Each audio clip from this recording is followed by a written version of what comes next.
नमस्कार, मैं अभिषेक राय, SK news सफलता की खबर से आप सभी के बीच में। जैसे आप सभी को पता है कि ये 4 महीने जो कि हमारे देश में त्योहारों का महीना होता है, अभी दिवाली आने वाली है, कार्तिक का महीना चल रहा है और इसी बीच आज हमारे बीच में पधारी है डॉक्टर विद्याश्री पुरी जी, जिनके बारे में बताना चाहूंगा कि ये पंचदश नाम जूना अखाड़ा से हैं और इनका एजुकेशन पीएचडी हिंदी साहित्य में हुआ है रामचरितमानस पर। साथ ही में इन्होंने श्रीलंका के अंदर सामुद्रिक शास्त्र के अंदर अध्ययन भी किया हुआ है।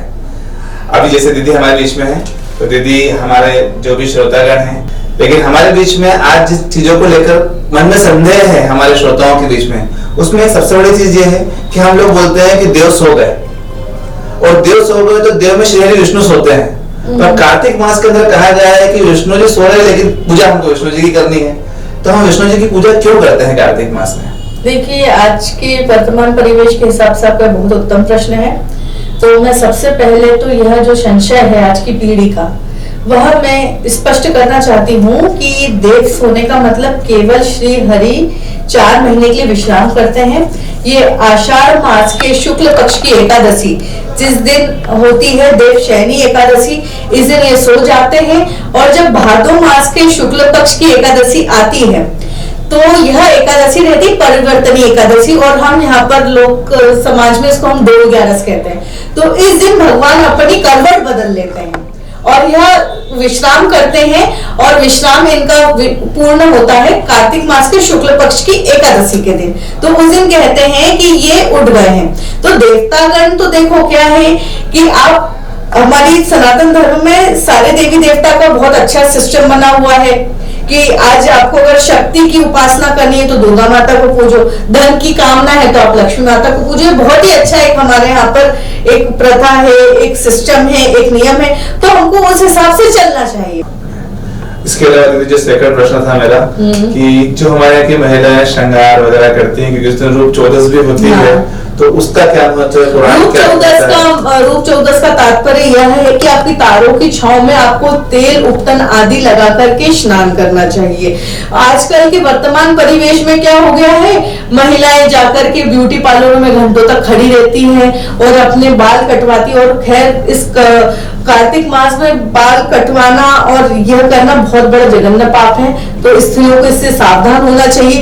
पर स्त्रियां मानती नहीं है, आजकल बोले कुछ नहीं होता, हम बहन बातों को नहीं मानते, पर उन्हें स्त्रियों के साथ में कुछ ऐसी अनहोनी हो जाती है कि जैसे एक आज के सामान्य परिवार में मिडिल क्लास फैमिली, ठीक है, पैसा जुटा करके अपना जीवन यापन कर रहा, अचानक उनके यहाँ पे किसी की नौकरी चले जाए, अचानक किसी के यहाँ पे मतलब अकाल मृत्यु हो जाए, चोरी हो जाए, कोर्ट कचहरी में झूठे फंस जाए, ये भगवान का चाल जो है ना, भगवान की जो चाल है हम नहीं पहचान सकते। आपने वो सत्यनारायण की कथा पढ़ी है ना, उसमें क्या होता है, वो लीलावती कलावती वाली बढ़ जाती है और फिर भगवान की जब चाल चलती है ना, तो वो उनको चोरी का भी झूठा इल्जाम लगता है, उनको जेल में भी ले जाया जाता है, उनका धन भी हड़प लिया जाता है। जिसका जीवन सही साथ चल रहा है ना, उसको भगवान को बार बार थैंक्स करना चाहिए, बार बार धन्यवाद करना चाहिए, पर हम नहीं करते। बोले हाँ हम वहम को नहीं मानते, हम भगवान के नियम को नहीं मानते। जब फिर भगवान अपना नियम चलाता ना, आपने देखा कोविड में कितने जवान के जवान सब चले गए, क्योंकि केवल हमने भगवान के नियमों को नहीं माना, हमने हमारे सनातनी धर्मों को, सनातनी पर्वों को हमने नहीं माना। अब इसके बाद में अपने दीपावली के बाद वो 3 दिन के बाद वो बिहारी लोगों की छठ आती, वो छठ पूजन पे सूर्य की उपासना प्रत्येक व्यक्ति को करना चाहिए, पर कोई करता ही नहीं क्योंकि कोई जानता ही नहीं है उसके विषय में। बिल्कुल सही बात हो गया है ना। एक और प्रश्न दे दें कि उसके बाद आती है अमावस्या, हम लोग खूब फटाके जलाते हैं, खूब पूजा भी होती है, सब चीजें। उस दिन हमको ऐसा क्या विधान करना चाहिए जिससे घर के अंदर समृद्धि बनी रहे? देखो, सबसे पहली बात तो हमको साफ सफाई का विशेष ध्यान देना चाहिए। हाँ, साफ सफाई में इतनी सी भी अगर कड़कट कंकड़ अगर कुछ भी पड़ा रहता है ना, तो उससे दरिद्रता का निवास होता है। हमारे पास में अलक्ष्मी आती है, लक्ष्मी नहीं आ पाती। लक्ष्मी को बुलाने के लिए सबसे पहली बात आप स्वच्छता का ध्यान रखो, शुद्धता का ध्यान रखो, सात्विक आहारों का ध्यान रखो, वो विशेष रूप से रहता है। पर हम क्या करते हैं, जैसे तामसिक भोजन को आजकल हमने बड़ा संलग्न कर लिया है, विदेशी भोजनों को बड़ा संलग्न कर लिया है। इन सब चीजों को त्याग करके जो हमारी पौराणिक मिठाइयां हैं, जैसे गुजिया खाते हैं हम और माता जी को बेसन चक्की का भोग लगाते हैं, वो सब पर्व छोड़ करके आजकल लोग क्या होगा, सोन पापड़ी का पैकेट रख देते हैं, वही खाते हैं। ये नहीं, आजकल के वर्तमान परिवेश में अगर लोगों ने अपनी अगर दिनचर्या नहीं बदली, अपनी आदतें नहीं बदली, तो आगे ही चल करके लोग भोगेंगे। बिल्कुल बिल्कुल सही बोले दीदी। अब मैं अपने प्रश्नों के विराम में अंतिम प्रश्न आपसे पूछना चाहता हूँ। हाँ। कि जब हम दीपावली हो जाती है उसके बाद हमारी बहनें हमको खाने को बुलाती है, जैसे कहा जाता है कि बहनों के घर बेटियों के घर खाते नहीं है, लेकिन एक दिन की छूट तो हमारी संस्कृति में देती है, भाई दूज का दिन, जिस दिन हमारी बहनें खुद अपने हाथों से खाना बनाती है। तो उस दिन ऐसा क्या करना चाहिए जिससे बहनें भी प्रसन्न रहे और उनका आशीर्वाद भी हम भाइयों को मिले? देखो, इसके पीछे पौराणिक कथा यह भी आती है कि सुतल लोक का जो राजा था बलि, वो विष्णु जी को अपना द्वारपाल बना के ले गया था। तो अब क्या हुआ था, लक्ष्मी जी ने सुतल लोक गई अपने पति को वापस लेने, राखी वाले दिन राखी बांध दी, ठीक है, और बोला कि तुम तो मतलब मैं तो इधर ही रह रही हूँ, मुझको तो आप अपना बहनी मानो।